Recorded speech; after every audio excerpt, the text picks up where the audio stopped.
Here. Here, Mike. Here we go, here. See, I showed you how my house was. I get some thumbs up from this, Chris. Well, I mean, I love money train. And how you open the window, I like that. I noticed Joseph Woody always opens the window everywhere he goes. Woody, what'd you do with my brick? Huh? Did you put my brick down Costa Rica? The concern is that with their machinery, that the hemp has to be delivered to them absolutely dust-free.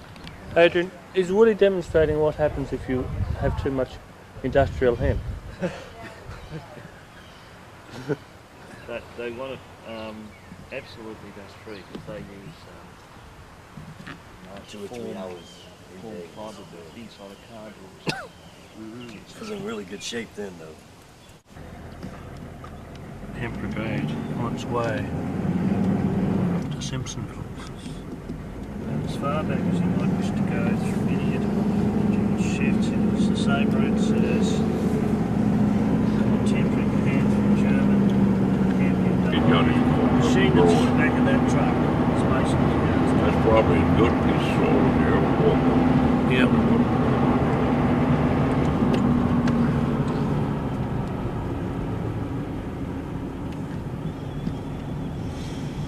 before we left, saying that the land cost in China is now too expensive to allow for the growing of hemp. Yes, I would And he guess wants that. us to grow it in Australia. Sudden's faded away. I'm not sure it's the greens that keep us alive. They may be the ones that are keeping up the conversation. But there's absolutely no question you're going to have a business that's going to grow like hell around the world. Well, we want to develop this machinery in conjunction with a large manufacturer. And apparently there's several coming to this meeting that hope to have the machinery in. I'm quite confident. our foreign minister. Oh. And he went back home and she had taken all of the software out of his computer. Had it. And she said, righto, you want a divorce settlement because the last wife that he had, he just dumped her and left her hanging. She said, okay, I know what you do. You want a divorce settlement with me? I've got all your pedigrees, everything on these discs. Let's come to an Martin he didn't marry a Dublin to say the No, he least. didn't marry a Dublin. That's what she said to him. You didn't marry some Dublin, you married an Australian girl. I'm not going to be...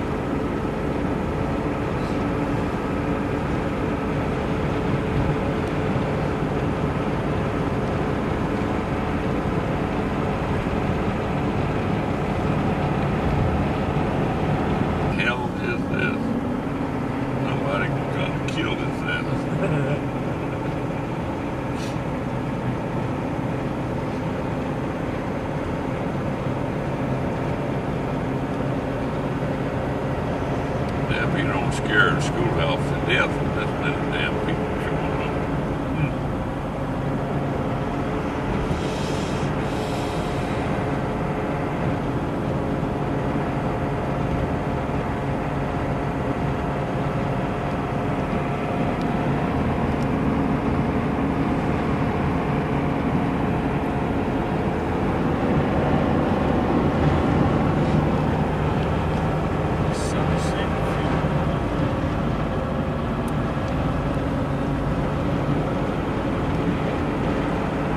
I guess the sheep business is much improved. We were over there and you still had to survive that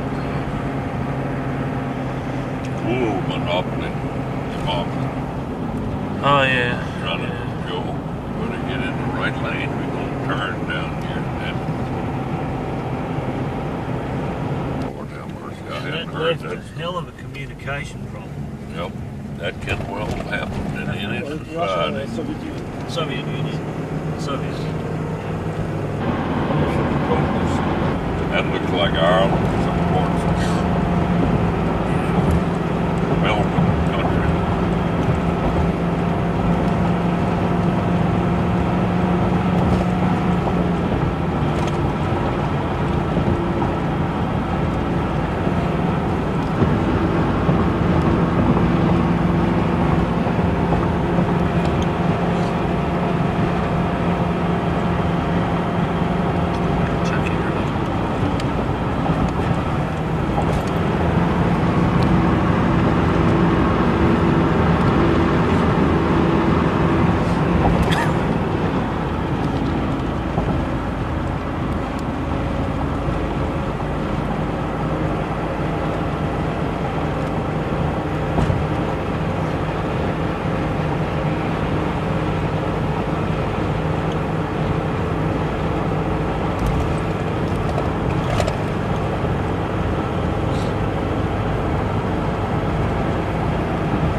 captured, they had the rigs, and that's what they used to live. Where the hemlock society gets its name.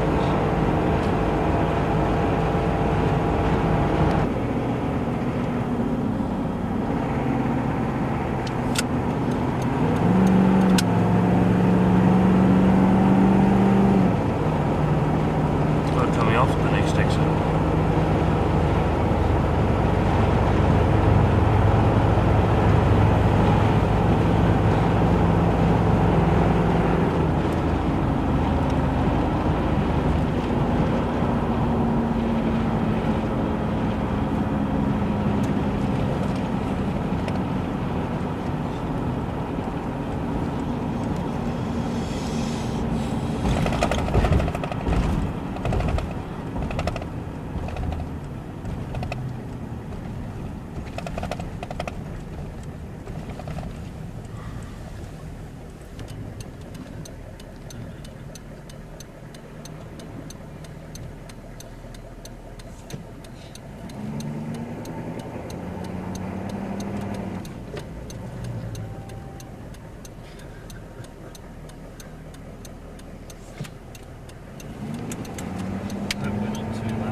Stand up front of the classroom and tell them, about the, different agricultural products.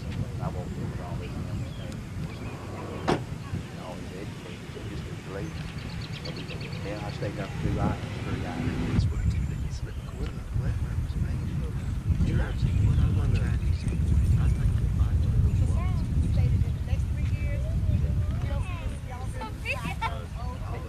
Maybe a couple of them. Stay on the bus, but you won't forget about us. Today's trees will return. And Woody, to you, we want you to take the shovel. We're just going to be the first ones to get a shovel through here.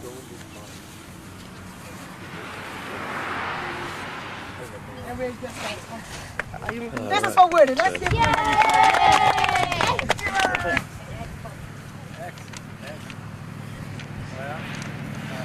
we're headed into the private school, right?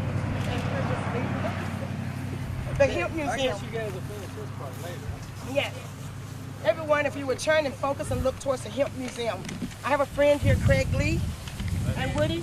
We like to be the first ones to step on to the Hemp Museum and see the inside. It's made out of silk.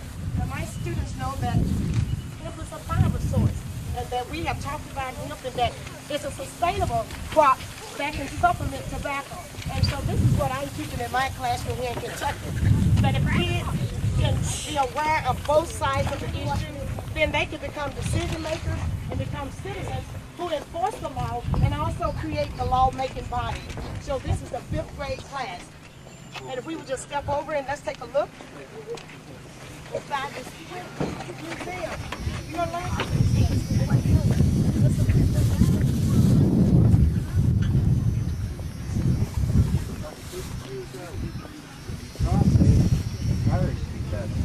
Come have an old mill up there of wood spears seed turn. This right here is an old hemp brake. This brake is an old piece of fiber. Get around there and keep watch where your feet is. Right here's an old piece of hemp equipment that was used in the fields years ago, made out of wood. This piece of farm equipment they used to break the hemp out on. And what they done is that the machine works where they lay the hemp in there and it breaks it apart like this right here, and it separates the woody part, which is called the hurd, from the fiber. See the fiber in it? This is made to make all these clothes and necklaces and all different kinds of things. Woody's cap here that he's got on is made out of hemp. And the tree dedication. Man, somebody feel that. Yeah, that you just put it in a process and make paper from it. Yeah. Isn't this different? To save our trees by growing hemp. and help add environmental better environmental standards as well. The interior here, see the headliner, it's made from hemp. If you go up there in front, you'll see the seat covers are made from hemp as well. The little bags, the jewelry. We've got here's a billfold made out of hemp.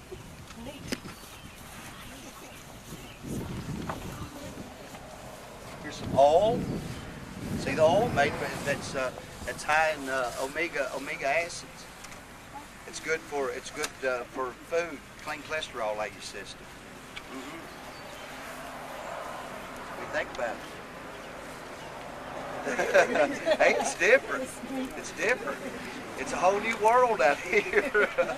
Woody's a part of it. You all are too, you know.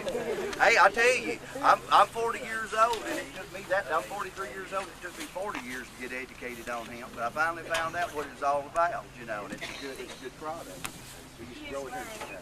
About when hemp got started. Yeah. And How old are most of y'all? 12, 13, 10? Are you? Yeah. Got any questions about it? Have you got any questions about it at all? This right. I can describe the pictures to you, but these are old hemp shops. Some of these pictures go back to the 1920s and 1930s. Yes, sir. All of Europe is growing. Australia, Russia, China. There's 26 countries throughout the world right now that's growing. And the United States is, we're in the process of getting to it. Yeah, with your all's help, well, it'll go a lot faster, you know? So yeah. the kids are going to be writing Governor Patrick about the concerns and how they would like to see another diversified crop supplementing tobacco. And I think the kids are aware that it can be used in a useful way, as a useful resource. That's good. That's good. I tell you, when the process starts, it'll mean new jobs for you all in the future to come. It really will. Environmentally sound jobs. It'll be where your daddies that farm can take it off the farm and take it right into the industry here in the local area that you can work for. You know, it'd be a great crop. So the kids can tell you, Mr. Lee, they can say in their words, we touch the future. Can we say that? We touch the future. Because we teach, right? Say it. We teach. Good. We touch the future because we teach.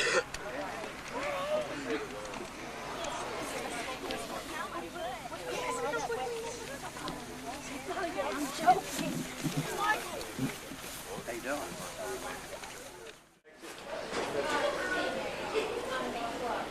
No, I was a pioneer in it. I like being a pioneer. I can't stand it. Get established. That's all been boring. I like to be at the beginning. Pretty dry out here. Same reason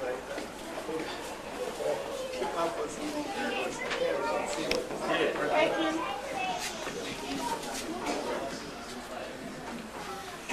Now that Woody is inside the classroom, some special things are getting ready to take place, so I need everyone's attention. I believe you're from Indiana? Well, not originally. I went to college. All right. This. Everybody's searching for a hero. People need someone to look up to. I never found anyone to fulfill my needs. A lonely place to be, but I learned to depend. I decided long ago never to walk in anyone's shadow. If I fail, if I succeed, at least I did as I believe. No matter what they take from me, they can't take away my dignity because of grace. Love is happening to me.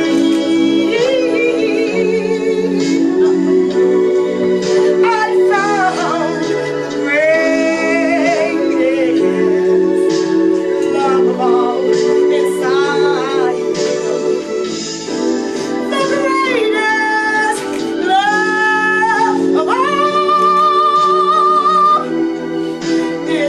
easy to achieve. Just learning to love yourself. It is the greatest love of all. I believe the children are the future. Teach them well and let them lead the way. Show them all the beauty we possess inside.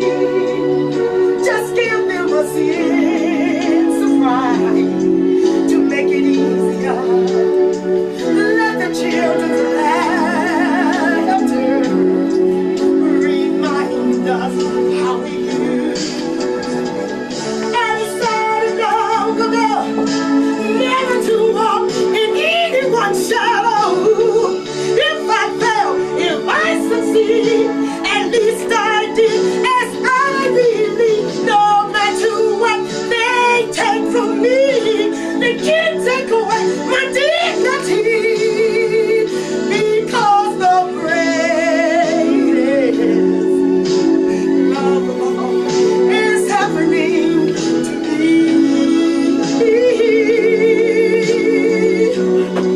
Oh, I found the greatest love of all inside.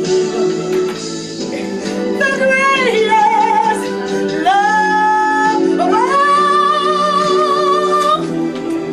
is easy to achieve. Just learning to love yourself. It is the greatest love of all. And if by chance the special that you've been dreaming of,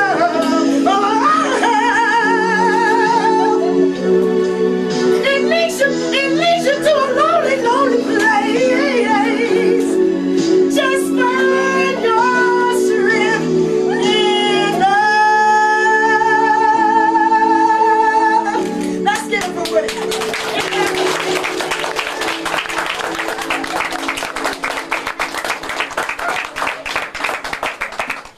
Today we have a special guest.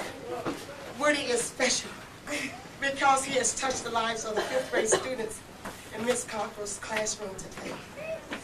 Who would have ever thought Woody Harelson would have come to Kentucky? I believe the man upstairs knew, and he had plans for us today, and we're overjoyed today. But we like to reflect on why he's here today, and it's because truly I have become a teacher that touch lives. I touch the future. I teach. I love giving children the awareness of what's not inside the classroom. I go outside the classroom and I find the resources, and I network a lot to bring in people like Woody Harelson, Joe Hickey, and all the comrades who are here today to touch a life. And today we know that the greatest love of all is from you and you and you and you. And as we reflect, we think about where we live in Shelby County, and the kids are going to reflect and tell you, Woody, what they want for their community. And I believe someone has an answer for that. What do you want for your community, Amanda? Safer streets. Shauna? Protection of forests and other habitats. Protection of forests and other habitats. Emily? More neighborhood watches. More neighborhood watches. And as we reflect on what we want for our community, how does what we want for education relate to what we want for our community? Kenny? More environmental control. More environmental control. Amy? It gives us an awareness of the environmental issues we need to talk about to our legislators. Okay, very good. What sorts of things can you do as an individual to create the kind of things that you want for your community, Chris? Have more organizations addressing the protection of the environment. JT? Support organizations that are committed to protecting the Earth's natural resources. And I believe that's what Turner Town Foundation's one of their main goals is to support the institutions who are protecting the inhabitants and the natural systems. Yes, right. More recycling centers. More recycling centers. And what do we need to work on? Or who do we need to work with to move this forward? Jason. We need to work with people in our community, such as civic organizations, 4-H, and conservation movements. Michael. We need to write letters to Governor Patton and help write the law to protect our environment. So what did we learn about ourselves throughout the year? Nicole? That one person can make a difference. One person can make a difference. And who is that one person? You. Very good. Now, let's bring Woody on, and Woody's going to tell us how he is going to talk to us today about Kentucky agriculture and environment in the classroom. Thank you so much for being here. Yeah. Give him another hand. Thank you. Basketball. Thank you. Well, first of all, I want to thank you guys for such a warm reception. This was about 10 times what I expected, and it's almost overwhelming. Thank you. It's so beautiful, the song and the greeting and everything. The reason we're here today, you know, I personally came to this as an environmentalist, the issue of industrial hemp, because a little while back I read in the paper something that I thought was a misprint, and it said that 6 million acres in Kentucky were going to be given up to timber industry and mining industries and various industries, 6 million acres of national forest, you know. So I was a little concerned about that, so I called up my buddy Peter Behuth, who is running the Turner Foundation right now, which you mentioned. And, anyway, we started to, hello! You guys coming in or what? No. And so we started to address this issue and trying to stop the timber industry from being able to come in and just cut, you know, clear cut national forests in Montana. Well, you know, and I even went on Larry King Live, and I was asking people, please don't cut down the trees. But unfortunately, the way they frame the argument is that, you know, it's an economic argument. They got to cut down the trees for jobs, you see. Well, see, I don't believe that to be true, and that's when I started to come across industrial hemp. And, you know, I found out the widespread uses for industrial hemp. You can make paper from it. You've probably been talking with them about it, but, you know, and unbelievably, I forgot to bring some of these products that I had brought particularly for this. I left them over at Joe's house, but suffice it to say, I was just visiting the Hanfhaus in Germany, and that's a place, it means hemp house. And they have like, they have detergent, shampoos, soaps, you know, shoestrings, clothes, you know, everything I'm wearing is hemp. And so the possibilities for hemp are really endless. And of course the paper that you have there is made from hemp. The per capita, in other words, per person consumption of in pounds of wood or wood-based products, if you want to guess how much it is, paper products per person in the United States, guess how many pounds we use? Anybody want to guess? 10. More. 50. More. 100. A million? More. Not a million. Nah, I thought I was going to surprise you, but if you're saying a million. 1,000? No, but it's 681 pounds. 681 pounds per person.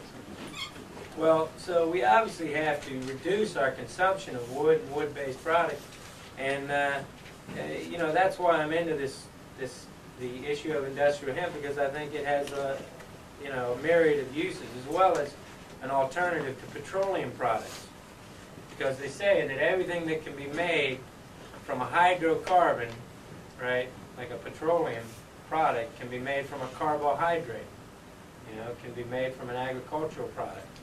And hemp is an ideal possibility. The problem with hemp is that they say it's a furtherance for the marijuana legalization of marijuana. Well, I got news for the people who say this. Marijuana doesn't need our help. That's the #1 cash crop in this country right now. I mean, and I appreciate that you guys are graduating from the DARE program, and I think it's great. You got to resist drugs and resist violence, but, the issue gets confused from the legislators, and although it is a cousin to the marijuana plant, industrial hemp is non-psychoactive. You could smoke it, for days and you wouldn't get high from it. You just get a headache. So, we're focusing on the positive uses of industrial hemp.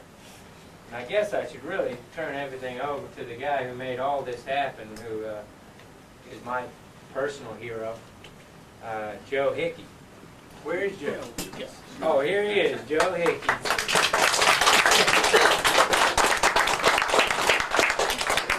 This guy's a real warrior for industrial hemp right here. Well, I'm not a hero, and I'm not. I've just found out about industrial hemp through some old records through the Kentucky Hemp Growers Cooperative Association. The Kentucky Hemp Growers Co-op was started back in 1942, probably by some of your great grandparents. Industrial hemp was grown in Kentucky as a cash crop for years and years. So, I'm not a hero. I think Woody's a hero, and I think the people that have tried to educate people about what's going on around the world are the heroes. And what Woody says about the uses of industrial hemp, we've been using industrial hemp. The world's been using industrial hemp forever. We've never stopped using it. China has been producing industrial hemp for 3,000 or 4,000 years. There's someone I'd like to introduce you to. He can tell you firsthand about industrial hemp and what's going on in the world today as we speak with industrial hemp growing in England. And I'd like to introduce you all to Ian Lowe from England. Ian is got 4,000 acres of industrial hemp growing. Ian?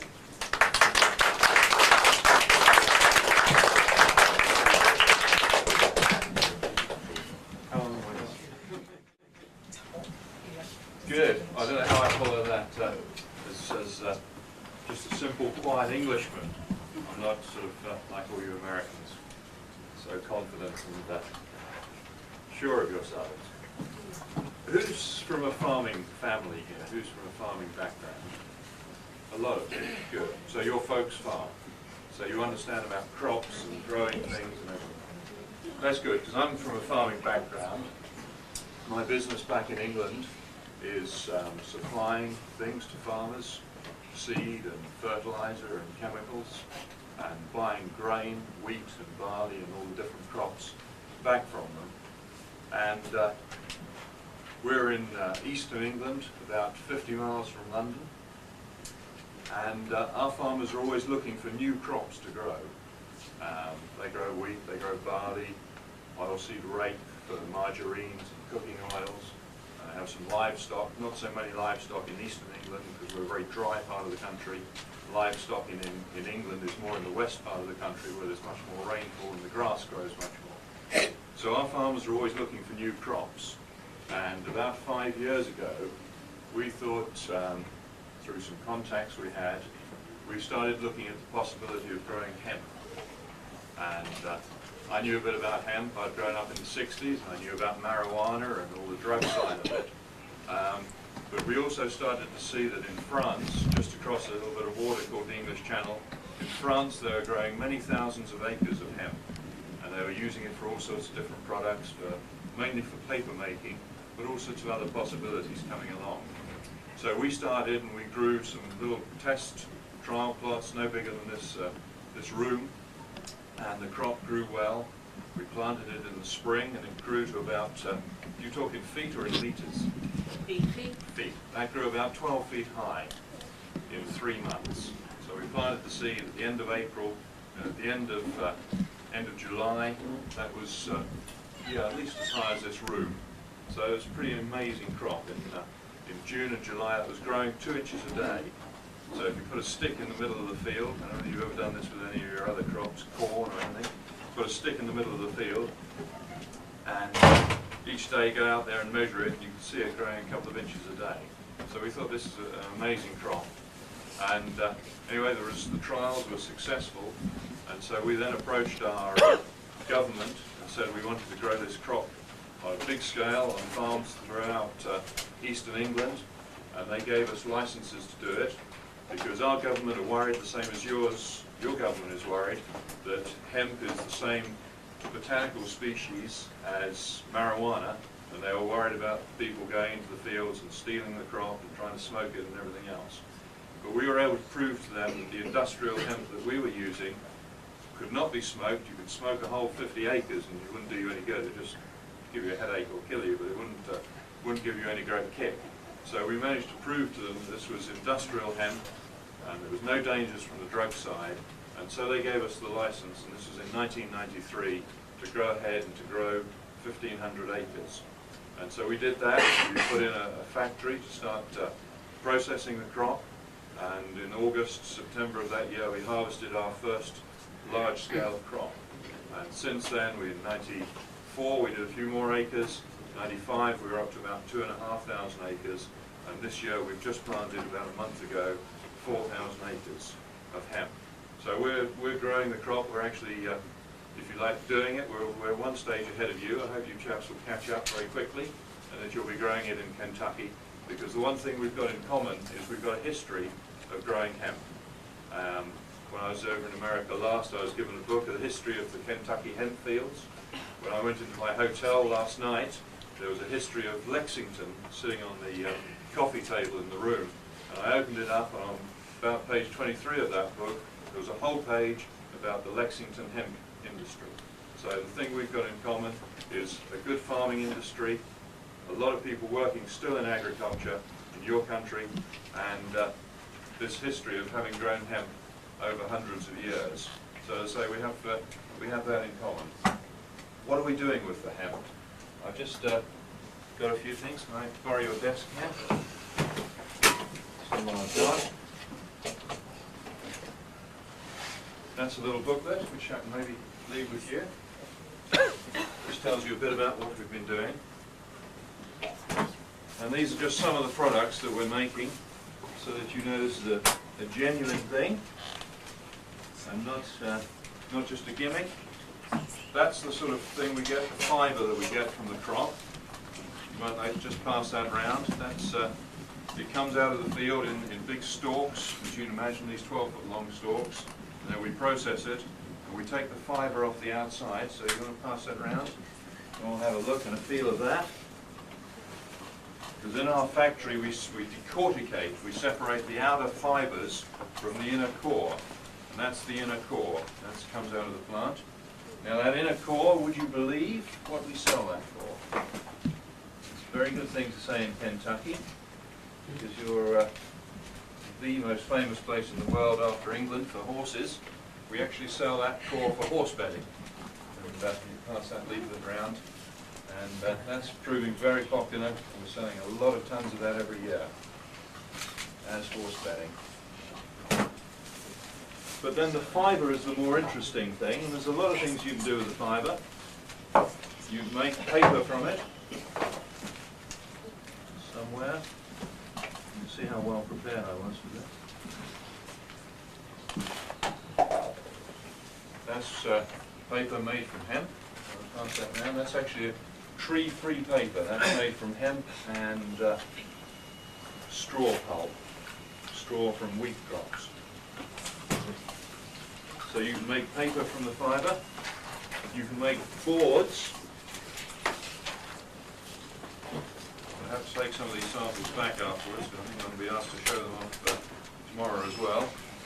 That's a mixture of hemp fibre and polypropylene, and boards, fibre mats like that can then just be compressed with machines into boards like that, and that's a 50-50 mix of hemp and polypropylene, and that will be ending up going into, if you think of your family's car, the door panels and the roof linings and things, that can be shaped and molded into door panels and all sorts of things. So again, if you want to pass that around, have a look at it. And all different sorts of paneling can be made.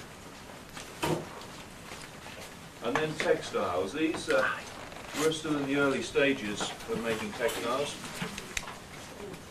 We've got a gentleman here from the Ukraine who's many years ahead of us in this, and there's hemp textiles being made in countries like Hungary and China.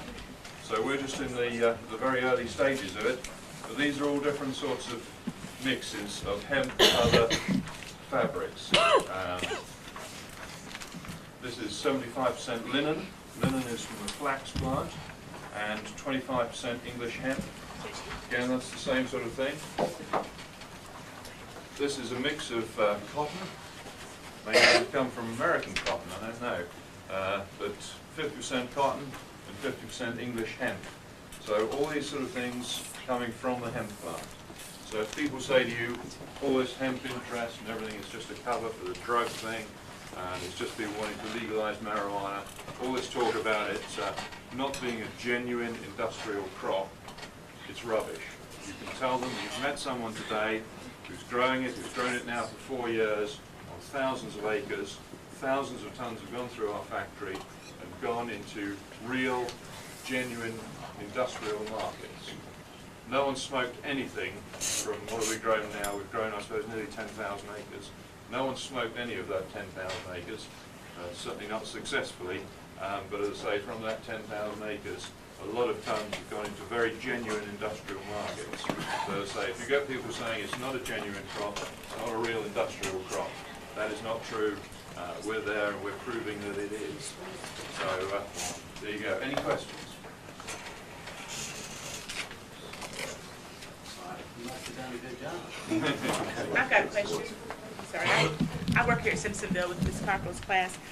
My husband farms, and I wanted to ask you if a farmer could generate more income from hemp than he could from tobacco, with all the issues about tobacco right now, and several of them have quite a few acres.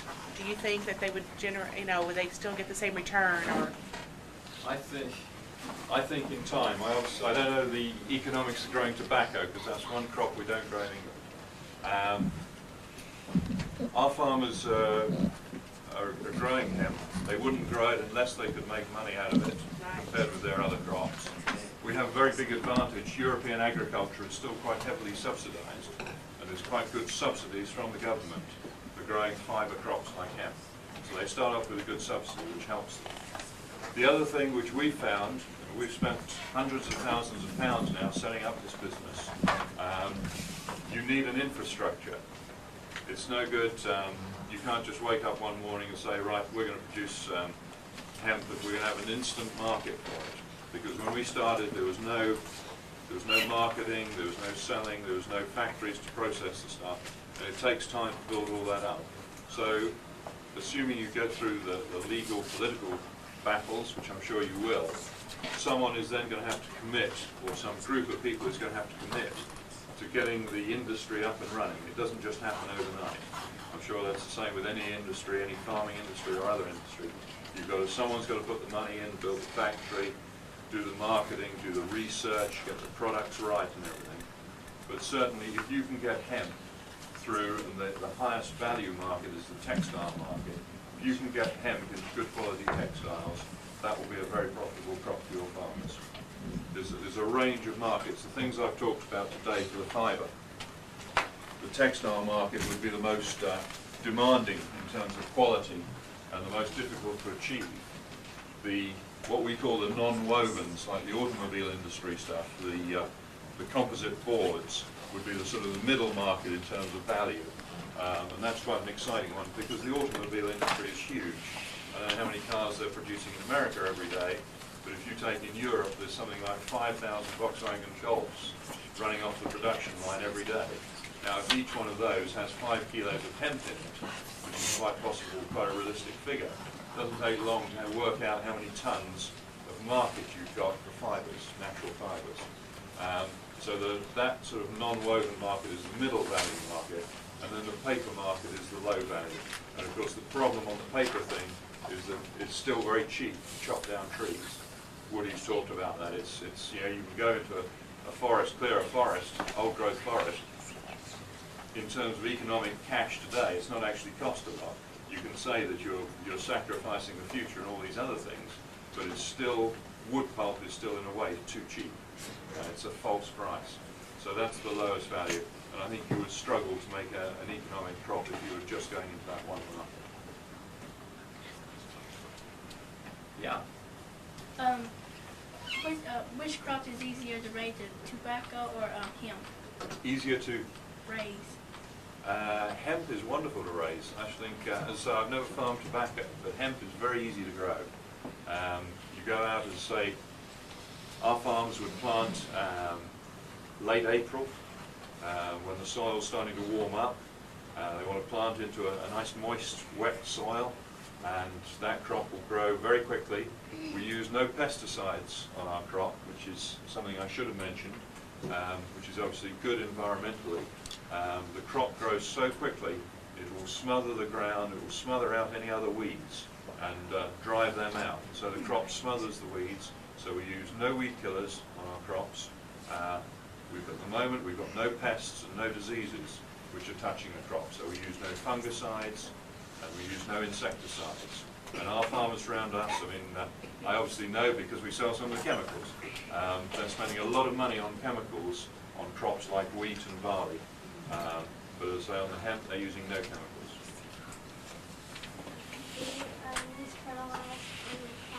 We use quite a lot of fertilizer. Yep, you can use organic fertilizer, or you can use inorganic. We use mainly inorganic, and I make no excuse from that. If you're going to get a good crop, we've done a lot of research on the levels of fertilizer.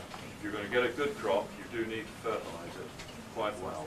Not as heavily as for wheat, but still at a reasonable level. Because bear in mind, you've got this crop that's going to grow from nothing, a tiny little seed, to 12 foot high in 3 months. That needs a lot of food. One of the good things about it, I've got the photographs here, but one of the good things about the crop is it's a lot of leaves on it, but as you get into August time with us, those leaves start to senesce, they drop off, fall back on the ground, and there's a lot of phosphate and potash in those leaves, which then goes back into the ground for the following crop. So actually it's a good, in our farming terms, it's what we call a good break crop. So the farmer will grow hemp, and then after his hemp comes off the field in September, he will then plant a crop of winter wheat. And the crop of winter wheat will do very well because the roots of the hemp have gone down deep, they've broken up the soil, they've opened up the soil, and the leaves of the hemp have dropped back into the ground, and they've given the nutrient. And I can see this gentleman here who's nodding, and he knows as much as I do about growing hemp. So that food from the leaves is going back into the ground, so the farmer will get a good crop of hemp the following year. He will also probably get less disease and less pests in his wheat the following year, because the hemp has provided a break from the diseases. And you'll also probably spend less money on killing weeds in his following crop, because again the hemp has smothered out and reduced the population of weeds in his field. So the farmers like it from that point of view as well. I've got another question, I'm sorry. Is it harvested the same way as hay, like it's cut and baled, or it depends on what you're going to use it for, or the maturity? Yeah. Did you bring the car up? Yes. There's a photograph album on the back. Right, sorry, Paul, keep making you chase out. We okay for tonight? Okay. I've got a photograph album which I can maybe hold up and show you some photos of the English crops growing. Yeah, we don't have a lot of people working on our farms nowadays, so we knew if we were going to get hemp to work and be a successful crop, we have to try and mechanize it as much as possible. And so what we do is we cut the crop either with a mower or a swathing machine, which I believe you have here, and it's then allowed to what we call ret on the ground. Retting is where the fibre starts to, the glues that hold the fibre together start to break down. And if you imagine again this crop, which has got stems 12 feet high, it's got some quite strong glues in there to make this crop stand up. Because we've had very strong winds, and you will never get a hemp crop blow down, touch wood. in my experience, never ever had a hemp crop blow down. So you've got these strong glues which are holding the fibres together. And when you're going to process it to separate the fibre, and there's a lot of different ways this can be done, but the way we do it is to allow it to ret in the field. And this is what's called dew retting. So the crop is cut in August, and it's then left on the ground for maybe 3-4 weeks. And the dews start to break down nature's glues, and let the fibre then start to separate. So it makes it easier to do what we then do later on in the factory. So we cut it down, leave it on the field, and then after 3 to 4 weeks we go in with big baling machines, big round balers, John Deere's we use a lot, which I'm sure is a big American company, you know John Deere very well, green machines, and we go in and round bale it, and then those bales go into the factory. Do you want to gather round so you can see as well as you can? And I'll just take you through a very quick photographic tour through it. That's the crop just growing. This will be sort of about now, middle of May. The crop is going through the ground. As you see here, it thickens up very quickly, grows very quickly. The weeds are all smothered out. These are some of our Ministry of Agriculture. You have Department of Agriculture, advisors coming to have a look at the crop. Some of our farmers on an open day. I guess your parents go off to open days to look at crops and trials and all this sort of thing. We always get our farmers together once or twice during the summer to look at the crops and see if we can learn how to grow them better. It's a partnership between us and the farmers. One of my colleagues here standing next to a crop which we've just started cutting. Gives you an idea a bit of the height. That's not a particularly tall one, in fact. Some more crops. I was telling you about the horse bedding. This was a photograph we took for some publicity. One of our customers, his wife's got some lovely horses, and he was growing hemp, so we got the horse to stand in the middle of the hemp field, and then we were standing on the roof of my car taking photographs of this hemp, of this horse, looking at his future bedding. So that was good.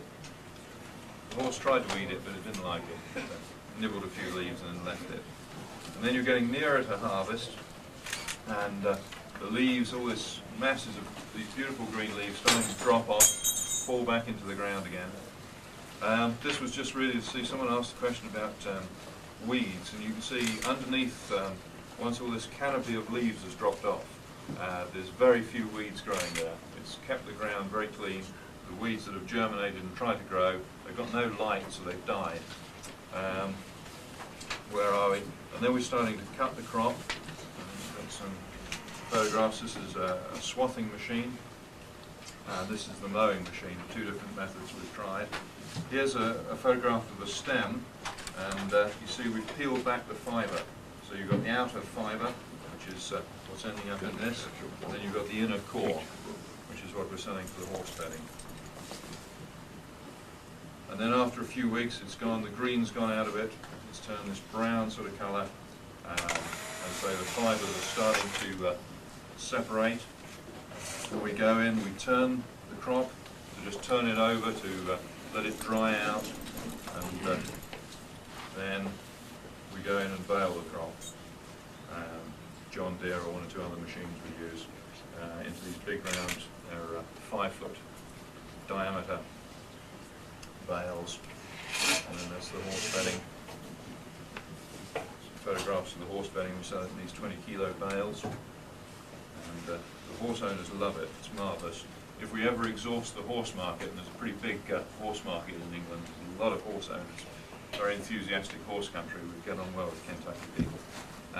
If we ever exhaust that market, we've got quite a lot of research going on now for the core as a building material, because it's a very good insulating material, and so for, if you like, the way we build our houses, there's a cavity, a gap between the inner and the outer brick layers, so something like that you could fill in with hemp as an insulating material, and we're also working with blocks actually made out of hemp to build a whole house out of hemp. So that work is ongoing. We've had a lot of contact with our government, obviously, to get the licenses to grow the crop. This was our Minister of Agriculture 2 summers ago, standing in the middle of one of our crops. And our Minister of Agriculture has been very supportive of the crop. He knows it's good for farmers, he knows it's good for the industry, and as I say, it's been a big help to us. This was at a horse show selling the horse bedding, and then there's just various articles. So that's it. So that's a bit of a pictorial run through the crop.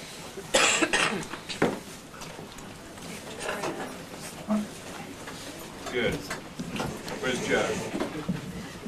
Come and take over again, Joe.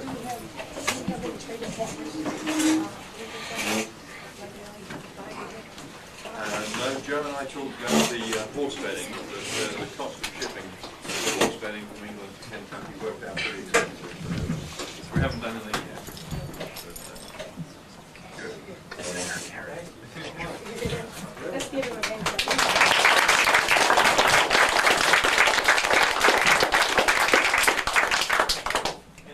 We'd like to have Jake Graves come up here and talk with you for a minute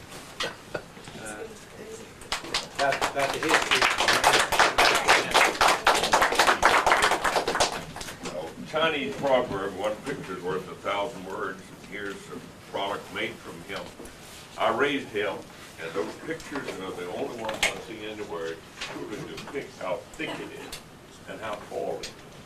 You're about 6'4", that's about 8 feet. That's 9 foot, I guess. So it's 12 feet, 3 feet taller than this roof, and so thick it kills out any other weed. And it was used by the Department of Agriculture out of Washington to eradicate weeds, noxious weeds, in Wisconsin in the 1920s as a weed killer. So it could be used in rotation to kill weeds previous to our wheat crops, or if you're raising alfalfa. And let no one fool you. There is no crop other than a winery or an apple orchard. And they're 20 to 30 years old before they're produced as much net revenue per acre as an acre per tobacco. So there's no.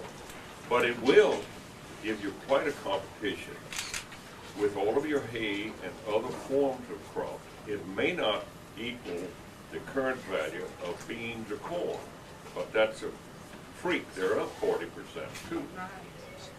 Now, for young folks, it's mother crop. You see this heavy concrete block?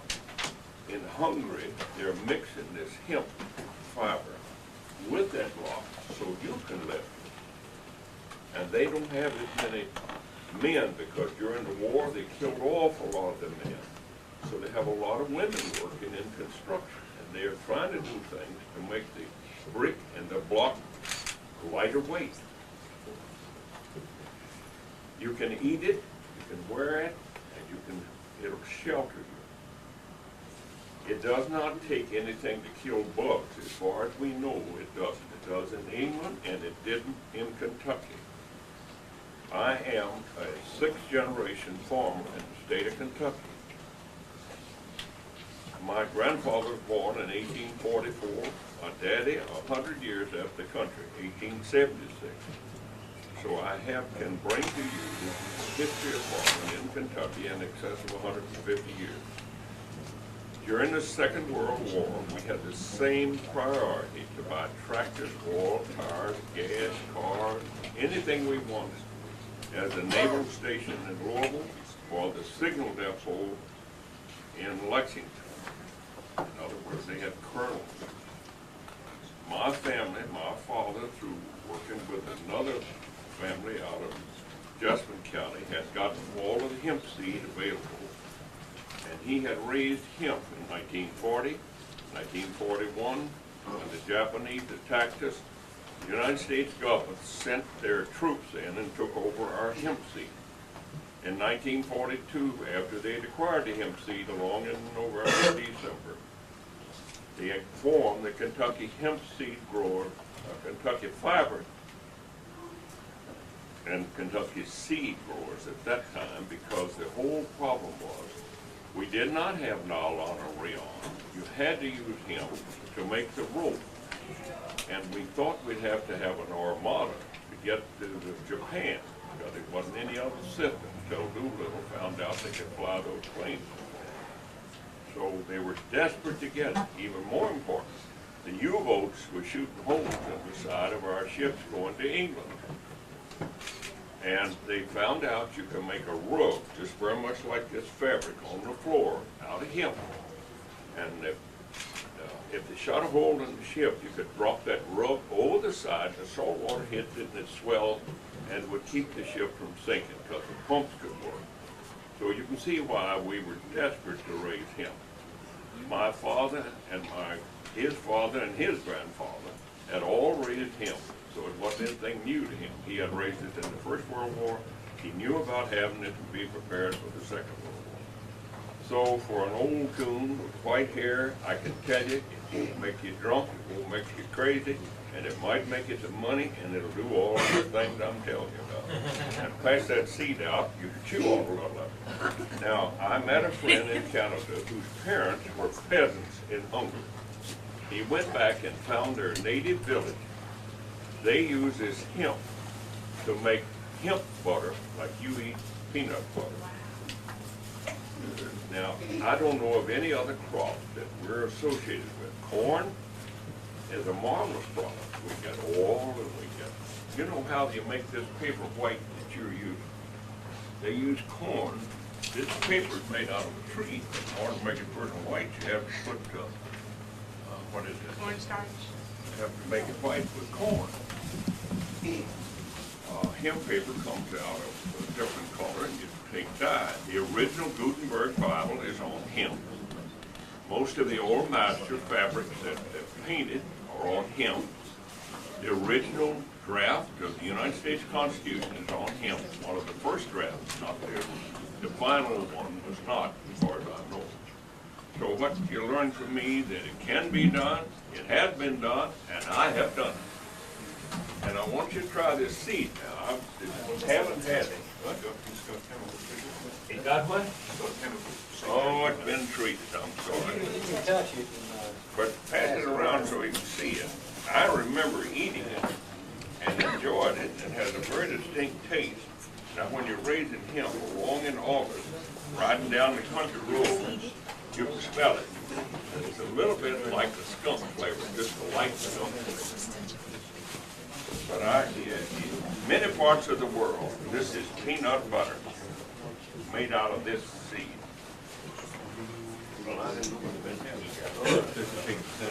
Now I'll try to answer questions. You've had a wonderful school teacher here from England, and I'm very proud of him. And generally a prophet is out honoring his own land anyway, so it's much better to have somebody else to catch. Can I answer any questions? One of the roads that's by my road is called Hempridge Road. Like I'm on Rockbridge. And we were told that that is why it was called that, because it was predominantly raised there. Hemp was raised on that road, and it's a pretty long road. Here to Hempridge and take some pictures, so I can't answer about Shelby County. I little about Fayette County, maybe Clarke County. Any other questions? Chris has a question. Would 1 acre of hemp grow make more paper than 1 acre of regular trees? Well, there's a great debate on that, but the best I can learn, for instance, you were in Brazil. In a tropical region, you can raise something called a eucalyptus tree, and every 7 years harvest. If you were in the southern part of the United States, or most places in the world where they're raising pulpwood trees, that's so they can make paper. You plant 1 acre of hemp and 4 acres of trees, and you take what you harvest from the 1 acre of hemp, and in 17 to 20 years, the 1 acre will produce more than the 4 acres. Now I'm informed that we have a superior variety of fast-growing pine tree that can be used like in Alabama, Mississippi. And actually it reaches maturity at about 15 to 17 years. So if we can take bright young people and let their inventive minds go to work on this product, you can improve it. The answer is, in 1 acre of hemp, in about 17 years, will produce as much as 4 acres of trees in 17 years. And I cannot prove that because nobody has actually gone out and done the research to my knowledge. Ian, do you know if they have? Where is Ian? Yep. Has anybody done this research to your knowledge of record anywhere? Compare tree production of fiber versus hemp production of fiber. In England, certainly the acre of hemp would produce more than trees. I can't speak for tropical areas, but in a temperate climate, such as we're on latitude 52. If you want a geography lesson thrown in as well, we're on latitude 52, so we're quite a long way north of you. You're on latitude about 38, 40 here. So we're a long way north of you, and certainly trees won't grow so fast. So for us, the acre of hemp would win. Well, let's look at it. As I think the story goes, but they're a 1,000-year-old company. England, Catholic Church is the only thing close to them. That's the only two organizations that are 1,000 years old. They cut up most of the trees trying to keep themselves warm. And many years ago, they had to get the government to go out and start planting trees again. So now they have little groves of trees. So you don't have enough trees to start with either. Jake, I have a question. How many countries are represented here in this room today? How many countries are About represented? 5. Here's one of the largest growers from the Ukraine. That's Okay, like being would you step Iowa. over and let's get the picture? He's the largest producer in this room and in the world, maybe. All right. Hemp seed. What other countries represented here? Australia is represented. Come over. What other countries here today? All right. England. England is here. England is talked about how hemp is being grown in their country. Now we want to hear from Ukraine and Australia. Thank you. Ukraine, you know, a little bit of geography. It's part of former Soviet Union. After the collapse of the Soviet Union, Ukraine became independent. But our culture, and we have a great connection with Russia. So I'd like to speak for both, for Russia and Ukraine, because we really have very much in common. At least eastern part of Ukraine where I'm from, we speak Russian. We are Russians. So production of hemp was never stopped in former Soviet Union, because what you know from the history that the United States stopped production of hemp in 40s. That's correct. And for like 50 years, there was no production of hemp. And we continued to produce. And for those 50 years, certainly there was some development. I don't say that how many products were produced from hemp.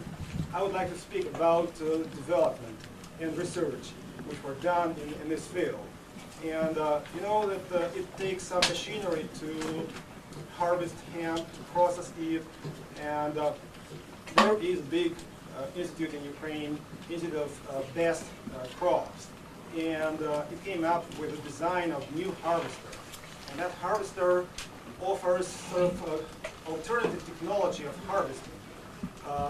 Normally, what you've done, you would run a reaper and then let the stems dry, and then would run a thresher to take the seed out and then process it further.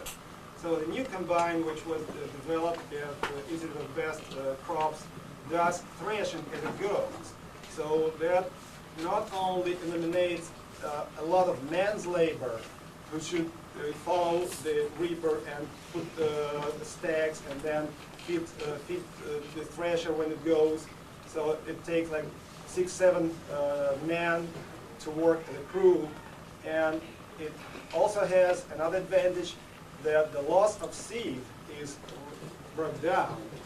Conventional technology, the loss of seed is like 20 to 30%. And with a new harvester, the loss of seed is down to about 7 to 10%, which is a big advantage. And the only drawback of a new combine, that the seed which you get threshed from the plant is wet, but it's not the big problem. It can be dried immediately.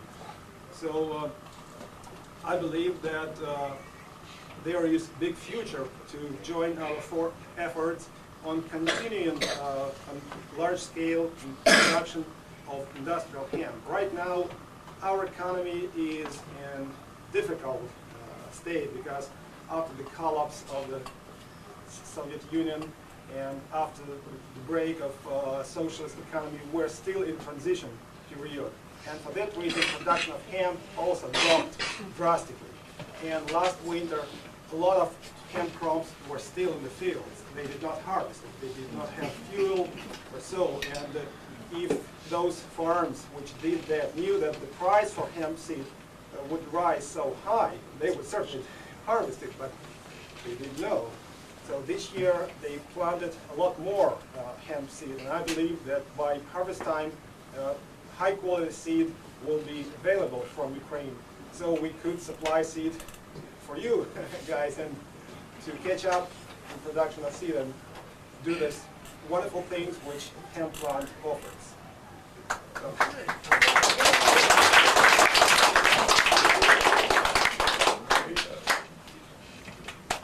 Yeah, well, Australia has an interesting history with hemp that is very closely linked to America. Captain Cook discovered Australia in about 1780 and went away. Told the British government what a great place it was and it would grow crops. The British government was sort of interested. They had a lot of convicts that they wanted to send somewhere. They sent a lot to Canada, a lot to the West Indies. And then you guys rebelled from Britain. And Britain had traditionally got all their hemp for their Royal Navy from Russia, Sergei's place, and from America. You weren't giving him any more. The Russians weren't giving him any more. So they had to go somewhere else for it. So they sent a fleet of ships. I've forgotten how many ships there were. There were about 30 ships full of convicts and hemp seed, and they sent them to Australia. And they planted out Australia with industrial hemp to supply the Royal Navy. Now the convicts lived on the hemp seed, and they dressed in hemp clothing, and they the hemp that the Royal Navy needed for all their ropes, all their sails, all their sailors' uniforms, and for all the lamp oil. Hemp seed oil burns very, very brightly, and so they were able to carry on their business as a navy. And Britain's, despite the fact that they lost America, their colonial empire grew as a result of having hemp. Now hemp grew in Australia as a mainstay crop up until about 1840, and then Russia was then supplying Britain again, and the need for hemp in Australia just whittled away. Like you, during the Second World War, we had a resurgence of the hemp industry, and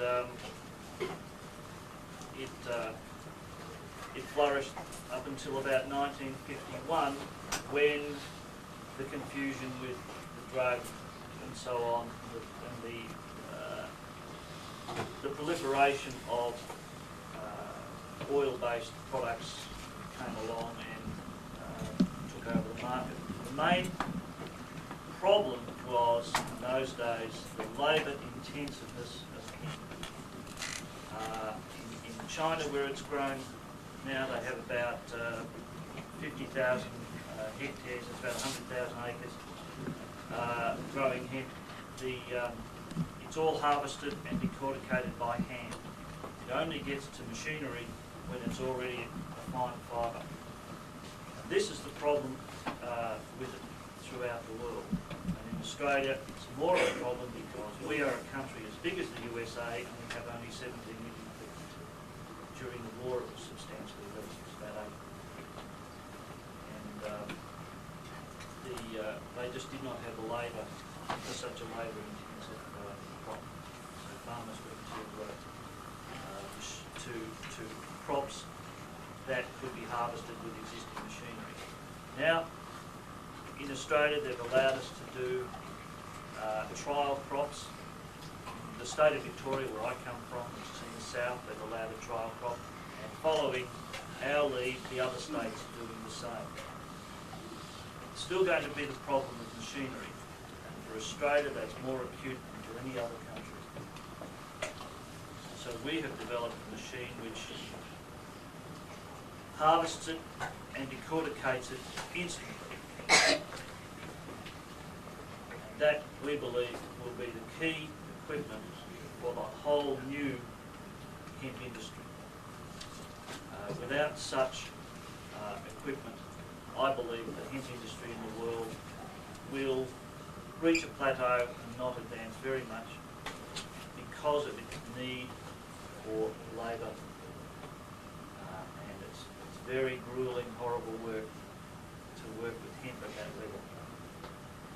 And so that modern technology will come along and work with farmers and with Joe and everybody else that's here trying to get this industry going and enable it to flourish. And then we can save all of our forests. There'll be no excuse, there'll be absolutely no excuse for any government to allow old growth forest trees to be cut down, because hemp will be there. And we have done some of the calculations that Jake and Ian have done about the productivity of hemp to make paper over trees, and we've come up with the same thing. Australia is the home of the eucalypt tree. That you can grow a eucalypt in 7 to 15 years. Some of them that they plan to harvest them at 10 years, but even those are not as productive as an acre of hemp for making paper. Is there any questions?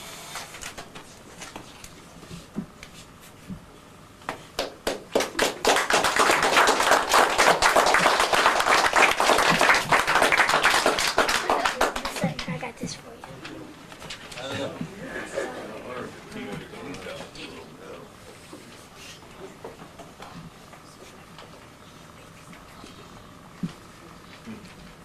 I must say, I wish your teacher had been my teacher.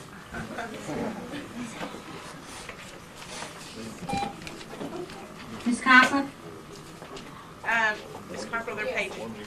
Miss Albers wanted me to buzz you about lunch. Excuse me, no interruptions, please. I would appreciate it very much. We're not finished yet, but I'll send it down as soon as we're finished, okay? Thank you. Right now, thank you. The students. Bye. We're having such a good time, we forgot we eat lunch at 11:30, but that's okay. And we are so privileged to have so many people here representing different countries. I am so overwhelmed that Woody could be here with us. We gotta call Woody. The kids, we designed this poster for Woody, but we also have an Earthday Rap, and we're going to perform this Earthday Rap for all the countries that's represented here today. So Woody, stand right there. This is another surprise for you. And we all step right there. We're going to perform this Earthday Rap.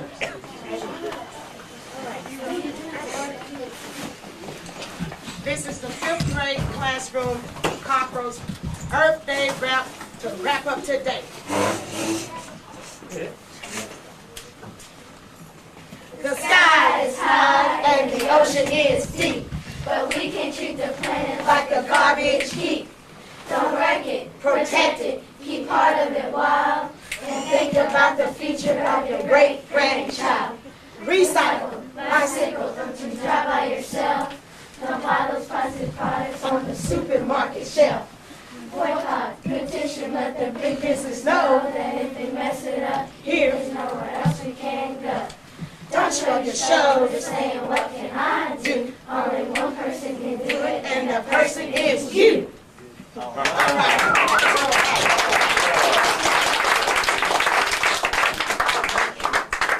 So we're going to get a copy of that. All right.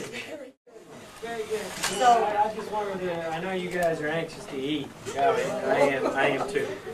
But I'd like to make one announcement, and hopefully, is it Mrs. Cockrel? Miss Donna Cockrel. Miss Donna Cockrel will help me on this. Myself, in conjunction with the hemp growers museum would like to offer to the students, and did we say the 5th grade students? Just all students? Every student in Kentucky. Well, me and Joe have been hashing this out. Apparently we still haven't discussed, but to, I guess we should say elementary. I mean, you're saying just to elementary students throughout Kentucky. You guys already have a big head start because of this program.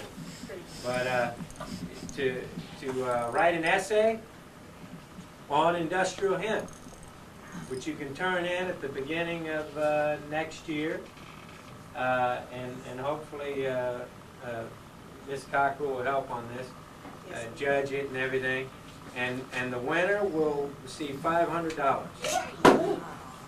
Second place will receive $300. Wow. And then third place will receive $150. Very good. Okay? And that's throughout Kentucky. You guys are way ahead of everybody right now. So I expect some really cool papers from you. And Donna Cockrel will be the judge. And of course, we'd like to read them too. But so I just wanted to present that challenge and opportunity to you to go ahead and write an essay on industrial hemp. And you know, it's good for the soil, good for the farmers. You know, it's the right thing to do. So if you would, thank you for this opportunity to be here today. give them another on the door. There's a scripture saying that reads, "You know a tree by the fruit it bears." But we know Woody has planted good seed in the ground today, and while since he's planted this good seed, we're going to sow it all everywhere. As an educator in Kentucky, I want to take it everywhere because George Washington and Thomas Jefferson even wrote the Declaration of Independence on hemp paper. So we're going to be that classroom, to be the model classroom to promote industrial hemp throughout Kentucky. What do you say, 5th grade students? Can I hear the truth of that?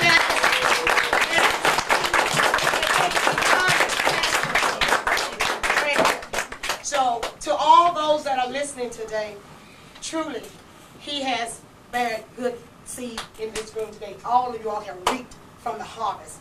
And I have reaped a good harvest today. Just having Jake here, Joe, Ian, Adrian, Campbell, CNN, Lexington Herald leader, Fox 41, my KA UNICEF director, Ms. Ball, and all the 5th grade students. You are who you make the world go around. Love makes the world go around. And you know, that's the reason we are interdependent upon one another. Those economic terms I integrated in this classroom, we depend upon one another in. We need you, and you need us, just like the farmers need the bankers, and the bankers need the farmers. And Jake, thank you, thank you, thank you. Thank you, Ukraine, the gentleman who spoke from Ukraine, the one from Australia. You have filled my heart today. My heart is glad. And the kids can tell you, Amanda's going to finish it off with what is a tree to me. And she's speaking from the heart because that's one of the parts of the tree's heartbeat. This is to Woody. What is the tree to me? And to all those.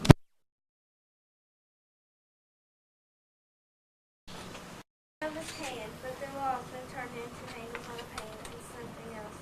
Acids, adhesives, aircraft parts, it all comes from the tree's heart. Heart from a tree, yes sir. Don't you know a tree helps you grow? Don't take a heart now to supply a part. Just like a weeping willow, it weeps all night as it sits in fright of being lost. That's a horrible sight. The tulip poplar, our state tree, it's beautiful, you see. At least 2 to 5 inches with tulip shape. I love them all and I think they're great. Now they give their heart, plant a tree and do your part. Very good.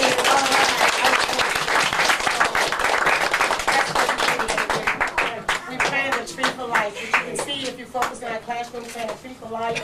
We taught the concepts about agriculture and environment. And we would like to say to you all once again, it is truly a pleasure to be a part of such a great movement in Kentucky. Thank you. Well, thank you.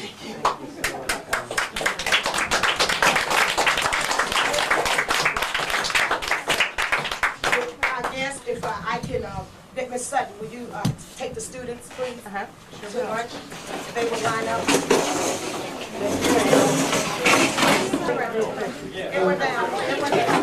Here. I got this camera. I can't help it. JT's standing on it. All right, good. Right here. Right here. And as a drug awareness program graduation today, we're saying no to drugs and yes to life. Can we say that? Say no to drugs and yes to life. And that's what we've got today. Very good. Thank you. Very good.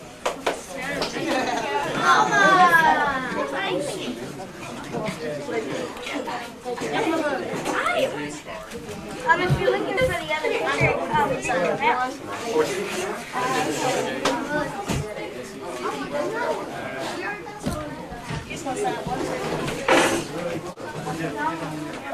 Anybody carrying that white bag of seeds or something? Did somebody get it? We better get up there and check. Yeah.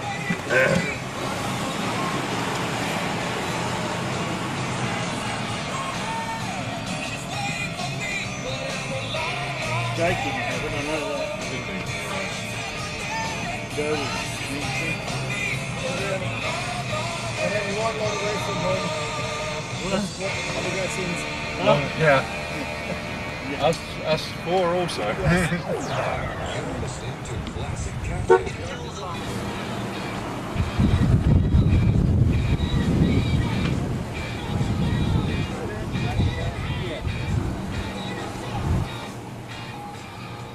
Do you have any idea when this was done? My kid. Okay.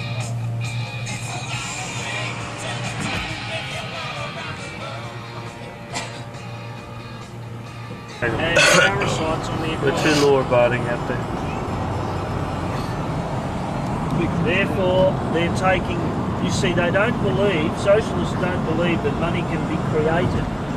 It's the only way that it is. And was like a bank card, a mentality.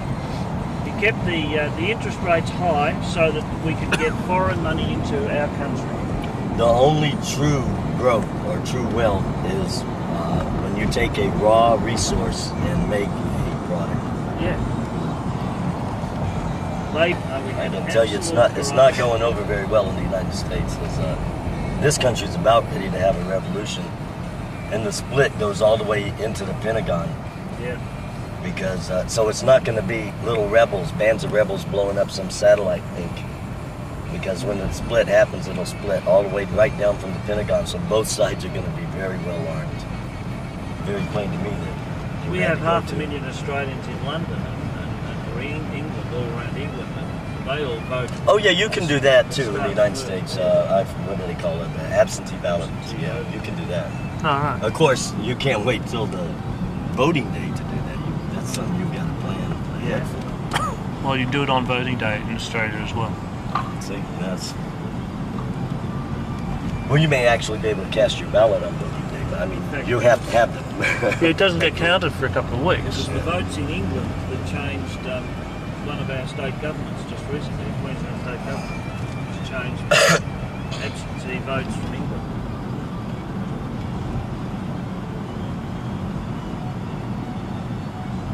This is a different way back, isn't it? Oh no, they're going to what is it, Hempridge or Hemp Hill or something like that. Oh, Hempridge. Votes, you get the vote at 18. Yeah. 18. One of the things that the Labor Party was toying with was dropping it to 16. Right. Because when they dropped it to 18, they got a lot more votes. And then the 18-year-olds began to hate them. Yeah. So to drop it. They did a poll of 18-year-olds and it was something like 75% against Labor. Whereas when they'd first done it, it was 90% for Labor. So they were talking about dropping it. They found that the 16-year-olds... Get it down to 7-year-olds, right? Anybody they can lie to and they'll believe them. But, they were so corrupt. The Premier had a legal Most governments are very corrupt.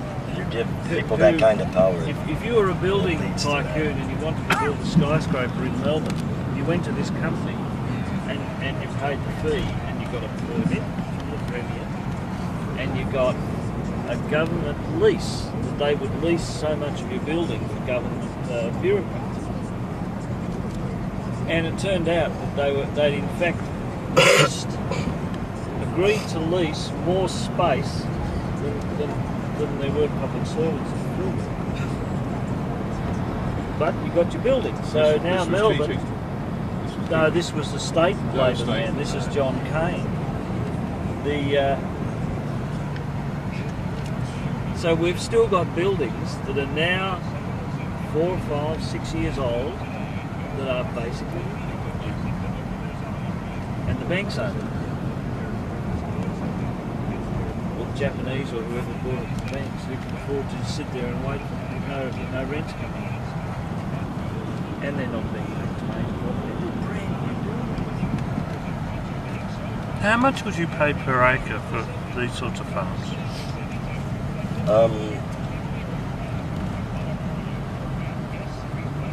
I think that Kentucky's land prices seem to be somewhat inflated, and I don't know if it's because of horse farms and stuff.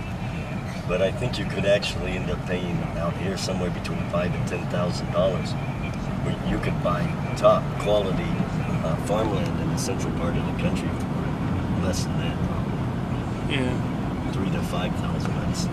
Well, I mean, that's about 10 times what you pay for land in Victoria. The top we pay for land is about $1,000 an acre for pretty good land.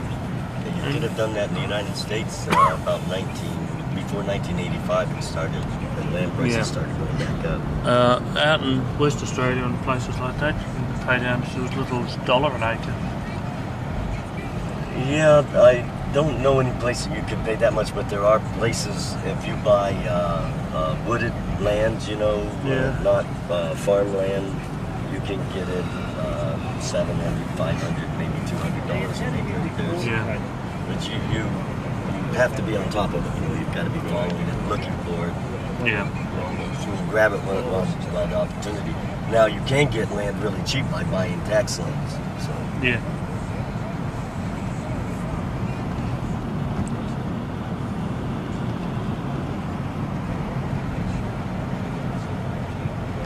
It's a substantial amount. It's like the mentioned this book was furious, just trying to find out how to sue them.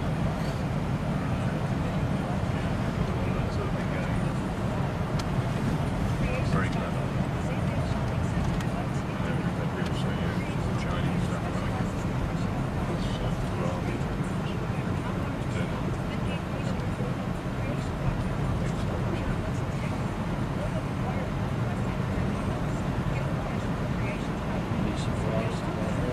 Oh, you're talking about the fabric? Yeah. Yeah. I think the Chinese, partly that is a communication problem, but I think the Chinese consider a lot of different things to be hemp. Classification, linen and stuff. But you have to specify. When a friend of mine was, Mike Fink was importing fabric and stuff from China, you had to specify specifically when you said hemp that you wanted cannabis sativa. If you didn't specify that, you were liable to get Rami and all kinds of stuff.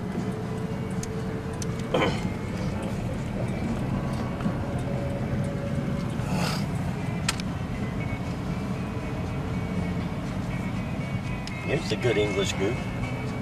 Hempridge Baptist Church.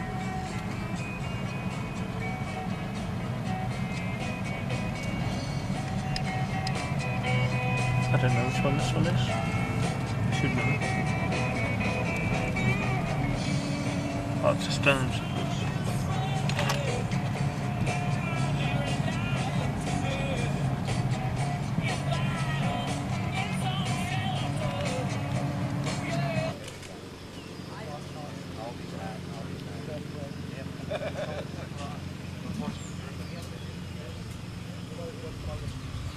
I don't know can talk like an American,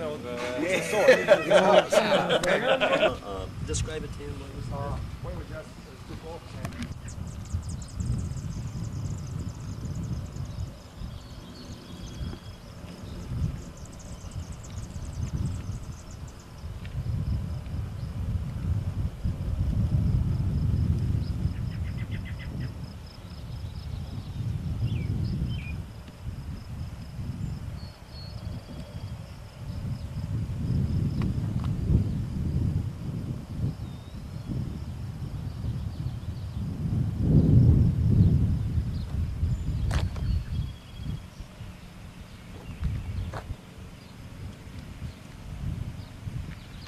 Father Hempstead. Are you the pastor here? Oh yes, I certainly am. I'm a very Australian pastor, and Let me try us in. I'm here to. Could you have Lucy? I'm a member of the Baptist Church. I've noticed that. That's what my sign says down there. You've noticed you're a member of the Baptist? That's what it says. It says the